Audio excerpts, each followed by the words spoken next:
Hello, welcome to another program of Steps Beyond Time. My name is Darryl Robert Schoon, and I'm here with Reverend Betty Tatalajski, the founder of the Temple of Universality. At the end of the last program, Reverend Tatalajski was about to read a poem that she had received on the beach at Normandy. Now, I know that this wonderful lady here doesn't look like your average Marine, but she was a Marine. All right, and I guess still is a Marine. You're always a Marine. You're always a Marine. Yes. So she was in Normandy, and these words came to her. From the people lying there. She heard their voices. She heard their spirits, and these words started coming. She had no paper, so she grabbed her checkbook and starts writing this poem on the back of her checkbook. Right. Now, this is what the poem is, and which we didn't do the last time, but we're certainly going to fulfill our promise. Right. This is a salute to veterans and all who heard the call, then dropped the plow and marched ahead to where they gave their all. They fought and they prayed to live another day, knowing that many would go and only a few would stay. The bleak fog of darkness seemed to embrace them all. Through long sleepless nights, their souls would echo the call. Freedom, liberty, and justice for all, not the few. Keep those stars a-shining amidst the red, white, and blue. The same call for freedom heard by many before, from Bunker Hill to Yorktown and along the Potomac shore. The drumbeat of courage beat in every breast. Again they came and answered the call and passed every test. From the shores of the Pacific to the beaches at Normandy, they fought and died, and a mother's cried, their heart-broken plea. Our Father who art in heaven, we beseech you for peace. Turn our hearts and minds to you, and cause all hate to cease. In this time of new beginnings, in the world that we create, help us to live in love and say goodbye to hate. As I say, thank God for evolution and a spiritual revolution that is happening. And if it can happen to me, it can happen to anyone. So as I said before, my son and daughter were hippies. I was not, and neither was their father. So evolution is a wonderful thing, you know, that we can change our minds. You know, I remember we're born with the idea, you know, that we're raised this way. We can't change our minds. We can't change our religion. We can't, you know, education.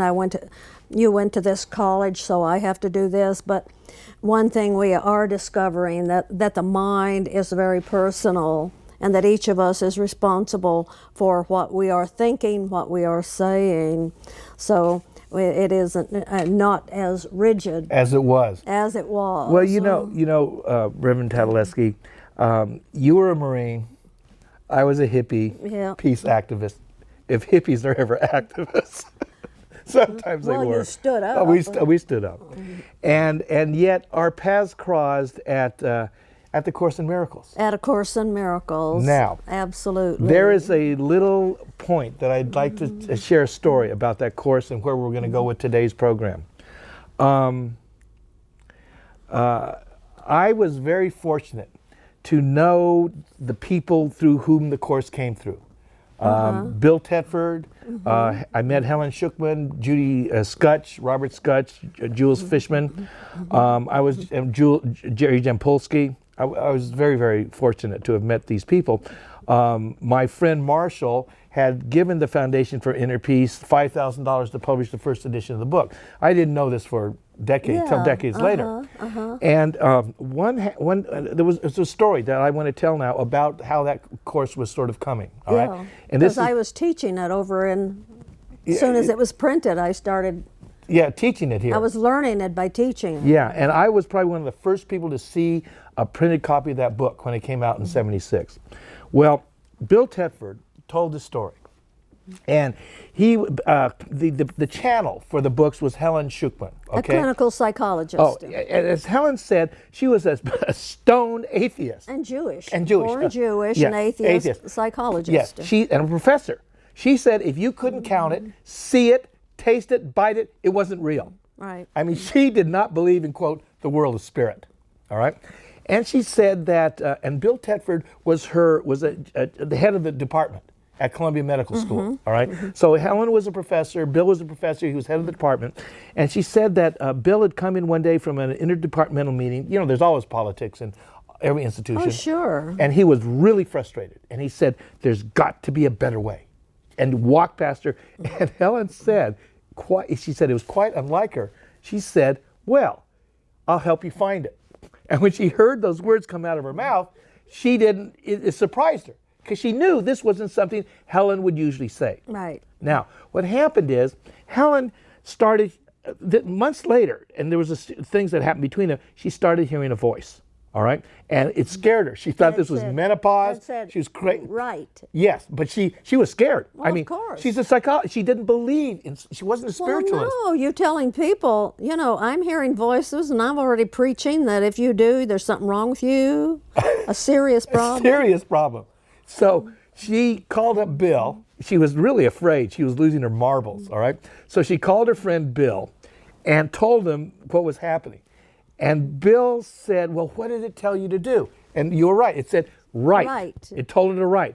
And so he said, well, what did it say, Helen? And she said, I haven't written anything down. I'm afraid. Right. And Bill said, said, because it prove I'm nuts. Yeah, but I mean, this is going to come. It's not going to be good. And Bill's response was so indicative of his dry sense of humor. Bill said, with all the courage of one it wasn't happening to, he said, Helen, write it down. And if it's crazy, we won't tell anyone. We won't. And if it's not, we'll find out what it said. But we won't tell anybody. Yes. And so over the next, I don't know how long, but it took a long time. They had stacks of papers. She was able to just write and stop on a moment's notice. It would pick up. It would just keep going. Days later, a week later. It would just start again. And they hid them in shoeboxes, yes, didn't they? Iambic pentameter. It was an iambic pentameter, all right? At the end of this process, when it was done, okay, like 3 volumes later, I mean, this was a long time, they'd go in there and Helen, he said, listen, Helen, you take shorthand and you read it to me and I'll type it down. So they used to go into Columbia Medical School, pull the shades, lock the door, and she would read what she had taken down and Bill would type it. And they ended up with stacks of, and they finally put it in the safe. They stuck it in their safe, all right? Now, well, they didn't want anybody to know what they were doing. No, this is at a top university in this country. Well, they asked, when it was done, it was done. And Bill said they didn't know what to do, so they asked the voice that had been just telling them all this stuff, you know? What should we do? Yeah. And the voice said, the world isn't ready. Oh. The world isn't ready, but when it is, you will know. You got it. You don't worry, yeah, you will know. So they set it aside and they went on. And Bill said one day he was attending a lecture at the medical school, and it was Judy Scutch. She was the world's leading a fundraiser for parapsychological activity. Spiritualism falls under this thing. Spiritualism. Paranormal activity. She was the #1 girl on the block for raising funds. And so he was just there listening to her talk, and Bill said, somebody asked her the question, raised their hand, and Judy said yes, and the person said, what is healing? Because it was a medical school. And she paused and she said, healing? Well, it's all love, isn't it? That's love. And Bill sat up because he thought, I got it. This is the person. Because she said, healing is love. Right. And so he invited her to have lunch with Helen. So there were the 3 of them at Columbia Medical in the cafeteria. It was about to open, all right? And Judy said, even though she was a fundraiser for psychic activity, and she told me, she said, Darryl, she said, I'm not really psychic. I don't have this. Is not a normal thing for me. Well, she wouldn't admit it anyway, Okay. not in that environment. Yeah. But she said, she turned to Helen and looked at her and said, so you hear the voice. I mean, Judy did not expect these words to come out of her mouth. No. So you hear the voice. Helen looked at Bill, and they knew. They took her to their offices, locked the door, pulled the shades, opened the safe, gave her the stack of papers. Judy said she started reading and burst into tears. This is it. This is it. Now, this is what we're going to talk about today, healing and love. Wonderful topic, timely topic. Timely topic. Talking about, we've been talking about using your mind for what you want to use it for, not what you've been taught, but listening to the voice of spirit, your own spirit. We call that meditation. Now, you told a wonderful story about a clinical psychologist. Can I share a story about a clinical psychologist? Sure. Wonderful profession. And Okay, I know we all is. know many of them. Okay, so 1980, Okay. I was at the little church, and Here in Tucson. in Tucson, and a guy walks by me, and well, actually, it went before that. Okay. Actually, I called my daughter at the church, and she didn't answer. This guy answered, and I had just done my cards, my tarot cards, in my office, and so it says, well, anyway, when I called and she didn't answer, and this guy did, and I'd just done my cards. What did the cards say? I want to know I this. said, here's what it said. So I said to him, what is your astrological sign? And he says, I'm a Taurus. I says, I think you're taking me to the theater tonight. So That's a anyway, Marine, folks. and he says, I said, where's my daughter? Well, she's gone to the bank. She's the secretary of the Okay. church. And she's gone to the bank. I'm babysitting with The phone. Yeah. with a phone and with my little tiny baby grandchild, Yeah, my okay. grandchild. But that's what the card said. And there was a play going on. We were all involved in nothing except our job and spiritualism. Okay. So that's what the card said. I was going, and so he said, okay. He said, yeah. He said, I saw you on Sunday. Well, I didn't meet him on Sunday, but he says, what's your address? So anyway, that's how I met him. And when the show was over, I found out he was a clinical psychologist from Florida. So here's what happened. How he got here, okay? Now, he was a successful psychologist, okay? And, but he looked like a football player. He was about 6'5", big, husky and everything. He had everything going for him. Also, and he had Crohn's disease. Ooh, okay. I found out there is no cure for Crohn's disease except snipping parts of your intestines. He was scheduled to have his 21st operation. I think he's written up he told me in one of the medical journals. And so he was scheduled to have the operation on Monday morning. He had heard something from some spiritualist which he thought was nuts, down in Florida. I don't know where they get that reputation. Oh, they do. I know. All the spiritualists I know, they're the only ones who are sane. But not to a psychologist God, like Helen Shipman or my friend Ken King. Many people here in town know him, and I'm sure they love him. He's made transition. Actually, you were sitting in Friday night. One night he came in and he said, "This is Dr. Ken King." I said, "Oh my God, Ken, I haven't heard from you. How you do? I'll talk to you later." He said, "I'll talk to you later, Betty. I want to help this woman if she wants some help, And so anyway, he's scheduled for an operation on Monday morning. So on Friday, he goes to the hospital.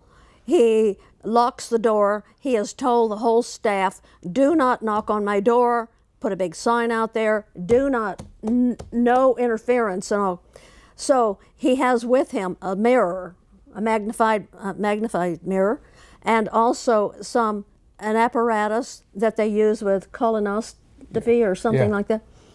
And so he lay there and he used this apparatus. He's watching it in this magnified mirror True story, honey. No wonder he locked the door. True story. Makes sense to me. True story, okay? So he's using the power of the mind, the power of visualization, and his laser mind. Now, everybody has a laser mind or a lazy mind. It's your choice. You've either got a lazy mind or a laser mind. He's using, and he said he had only heard about it.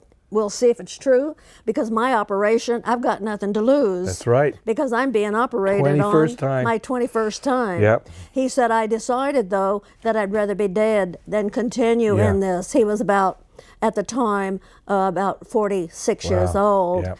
And so anyway, he, when they came on Monday morning and took him down, it was all healed. There was no, and he had, with his mind, cut it open and sewed it up, okay?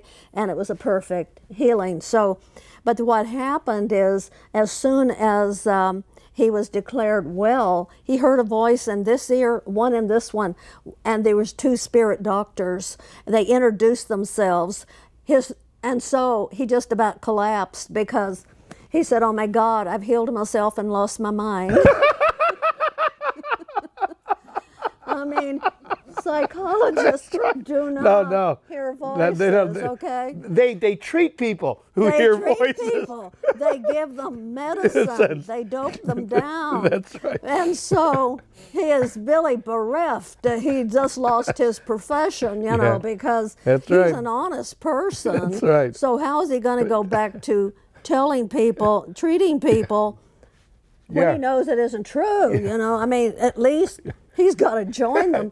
So he's about ready to leave the hospital, walk out, and one of his friends, a surgeon from another hospital, calls him, and you know, and he's so anxious. And this man says, I have a man over here that I operated on like a day or so ago, and he is screaming his head off.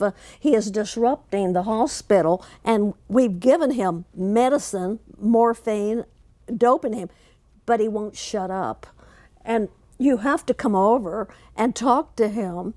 And Ken, well, I don't know, but you know, he's a psychologist. He's got his board here, and he knows he's going to get a good sum of money. So he goes over to the hospital, and he hears the man screaming when he goes into the hospital, okay? And so he goes in there, and he says all he can see of this man are his tonsils. He's got his mouth open. And he said, I didn't know what to do. I just stood at the end of the bed with my clapboard, my watch, because every minute is worth money. And he says, I'm just watching him. Yeah. Clueless, okay? Yeah. He said, then all of a sudden the man looked over to the left, to the wall. To the wall. So my eyes followed him over there. And there was this, like a TV screen.